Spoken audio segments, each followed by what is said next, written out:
Hello student. पिछले video में हमने समास की परिभाषा, समास के भेद और अव्ययभाव समास के बारे में अध्ययन किया था। आज के इस वीडियो में हम अव्ययभाव समास से आगे अध्ययन करेंगे। अव्ययभाव समास यानी कक्षा 10 में अव्ययभाव समास में निम्नलिखित अव्ययों को समाहित किया गया है। पहला यथा, दूसरा निर, तीसरा सह, चौथा अनु, पांचवा प्रति, छठा उप और सातवां अधि। इस प्रकार से कक्षा 10 के अव्ययभाव समास के पाठ्यक्रम में निम्न 7 अव्ययों को ही समाहित किया गया है, इसलिए शेष अव्ययों का अध्ययन हम नहीं करेंगे। तो पहला है प्रति। प्रति अव्यय का प्रयोग विप्सा अर्थ में किया जाता है और प्रति अव्यय का प्रयोग करने पर द्वितीय विभक्ति का प्रयोग किया जाता है। अब बात आती है कि किस प्रकार से हम इनका प्रयोग करेंगे। तो समास में दो चीज होती है, एक तो समस्त पद और एक समास विग्रह। इस प्रकार से समास में दो चीज होती है, समस्त पद और समास विग्रह। समस्त पद किसे कहते हैं?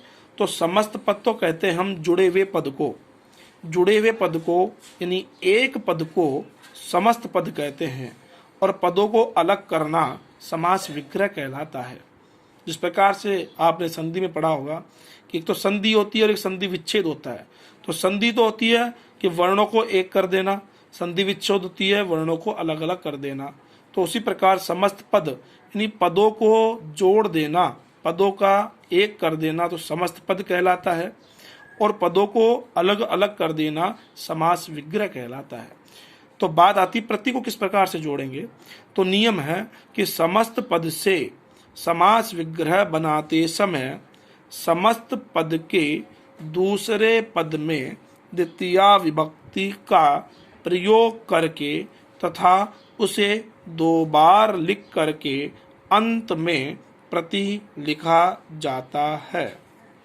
अर्थात समस्त पद में 2 पद होंगे, पहला पद और ये दूसरा पद। तो अपना नियम ये है कि समस्त पद के दूसरे पद में, दूसरा पद है दिन, तो समस्त पद के दूसरे पद में द्वितीय विभक्ति का प्रयोग करके, तो दिन शब्द में द्वितीय विभक्ति बनाओ तो दिन शब्द की द्वितीय विभक्ति बनी दिनम। तो समस्त पद के दूसरे पद में द्वितीय विभक्ति का प्रयोग करके उसे 2 बार लिख करके, तो 2 बार लिख दिया दिनम दिनम, 2 बार लिख करके अंत में प्रति लिखा जाता है। तो अंत में क्या लिख दिया हमने? प्रति। पुनः समझिए, प्रतिदिनम 2 पद हो गए, पहला पद प्रति, दूसरा पद दिनम। तो दूसरे पद में द्वितीय विभक्ति का प्रयोग करके तथा उसे 2 बार लिख करके और अंत में प्रति लिखा जाता है। तो इस प्रकार से प्रतिदिनम का बना दिनम दिनम प्रति। फिर आपका प्रतिपलम, तो वही मूल शब्द इसमें पलम, दूसरा पद पलम है तो पलम का मूल शब्द क्या है? पल। तो इस पल शब्द का 2 बार द्वितीय विभक्ति में प्रयोग करना है, तो पलम पलम प्रति। प्रतिक्षणम पहला पद प्रति, दूसरा पद क्षणम। तो क्षणम में मूल शब्द क्षण, क्षण शब्द में द्वितीय विभक्ति का प्रयोग करेंगे तो राम की बनेगी रामम, तो क्षण की बनेगी क्षणम। तो क्षणम जिसमें द्वितीय विभक्ति का प्रयोग कर दिया, इसे 2 बार लिखना है तो 2 बार लिख दिया क्षणम क्षणम और अंत में लिख दिया प्रति। फिर लिखा हुआ आपका प्रतिबलम, तो 2 पद है वही, तो दूसरा पद बल, तो बल का द्वितीय विभक्ति लगाओगे तो बलम, 2 बार लिखोगे तो बलम बलम अंत में प्रति। प्रतिवर्षम वर्षम वर्षम प्रति, प्रतिमासम मासम मासम प्रति, प्रत्येकम एकम एकम प्रति, प्रत्यर्थम अर्थम अर्थम प्रति। यहाँ पर प्रत्येकम इसका संधि विच्छेद जब आप करोगे तो ये बनेगा प्रति प्लस एकम। प्रत्येकम का संधि विच्छेद करोगे तो क्या बनेगा? ये प्रति प्लस एकम। तो दूसरा पद क्या हुआ? एकम, तो एकम एकम प्रति, तो प्रति प्लस एकम। दूसरा पद आपका प्रत्यर्थम, तो प्रत्यर्थम का संधि विच्छेद करोगे तो ये बना प्रति प्लस अर्थम। तो दूसरा पद क्या? अर्थ, अर्थ में द्वितीय विभक्ति लगाई तो अर्थम, 2 बार प्रयोग किया तो अर्थम अर्थम, अंत में क्या लिखा अपने? प्रति, तो बन गया अर्थम अर्थम प्रति। इस प्रकार से प्रति समाप्त होता है। अगला अव्यय है आपका उप। उप, इस अव्यय का अर्थ होता है समीपम और इस अव्यय के योग में षष्ठी विभक्ति का प्रयोग किया जाता है। अब बात करते हैं हम इसके नियम की। तो समस्त पद से समास विग्रह बनाते समय समस्त पद के दूसरे पद में षष्ठी विभक्ति का प्रयोग करके अंत में समीपम लिखा जाता है। तो वही बात आ गई कि यहाँ पर उपकृष्णम आपका समस्त पद है। तो पहला पद हो गया यहाँ पर उप, ये तो पहला पद हो गया। दूसरा पद आपका कृष्णम, दूसरा पद क्या है? कृष्णम। तो नियमतः समस्त पद से समास विग्रह बनाते समय समस्त पद के दूसरे पद में, कौन से पद में? दूसरे पद में षष्ठी विभक्ति का प्रयोग करके। तो कृष्णम में मूल शब्द क्या हुआ? कृष्ण, और इसमें आपको षष्ठी विभक्ति का प्रयोग करना है। तो कृष्ण शब्द की षष्ठी विभक्ति क्या होगी? कृष्णस्य। तो दूसरे पद में षष्ठी विभक्ति का प्रयोग करके अंत में समीपम लिखा जाता है। तो अंत में क्या लिख दो? समीपम।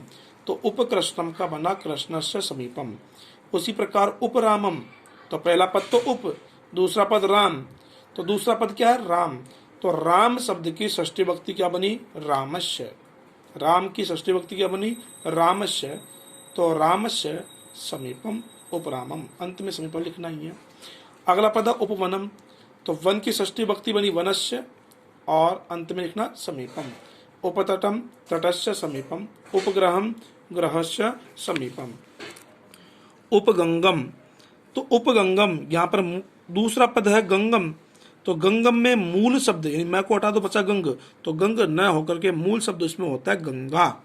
तो उपगंगम में दूसरा पद है गंगा, और गंगा शब्द की षष्ठी विभक्ति बनेगी गंगाया, क्योंकि रमा की बनती है रमाया, तो गंगा की बनेगी गंगाया, तो ये बनेगा गंगाया समीपम।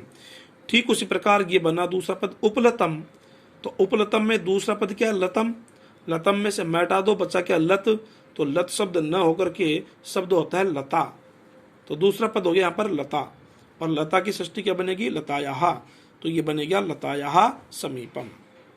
फिर हम नेक्स्ट पढ़ेंगे सह। तो सह शब्द का, सह अव्यय का अर्थ सहितम होता है, और विभक्ति यहाँ पर तृतीय विभक्ति का प्रयोग इस अव्यय के प्रयोग में किया जाता है। इसका नियम है कि समस्त पद के दूसरे पद में तृतीय विभक्ति का प्रयोग करके सहितम लिखा जाता है। तो कितने पद यहाँ पर? दो। पहला पद हो गया स, दूसरा पद हो गया चित्रम। पहला पद तो क्या है? पहला पद तो हो गया स, दूसरा पद हो गया चित्रम। यहाँ ध्यान देने की बात यह है कि सह, इस सह के स्थान पर केवल स शेष बचता है, ह का लोप हो जाता है।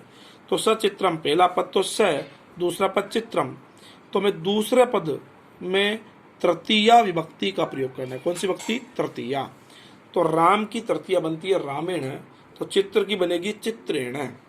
तो ये आपकी तृतीय विभक्ति लग गई चित्र में चित्रेण, और अंत में आप क्या लिखना? सहितम, तो अंत में लिख दो सहितम, तो बन गया चित्रेण सहितम। सचित्रम का समास विग्रह बनेगा चित्रेण सहितम। तो स धनम का धन शब्द की तृतीया धनेन, अंत में सहितम, तो धनेन सहितम। सबलम बलेन सहितम, समित्रम मित्रेण सहितम, सचक्रम चक्रेण सहितम, और इस प्रकार से सह नामक अव्यय भी समाप्त होता है।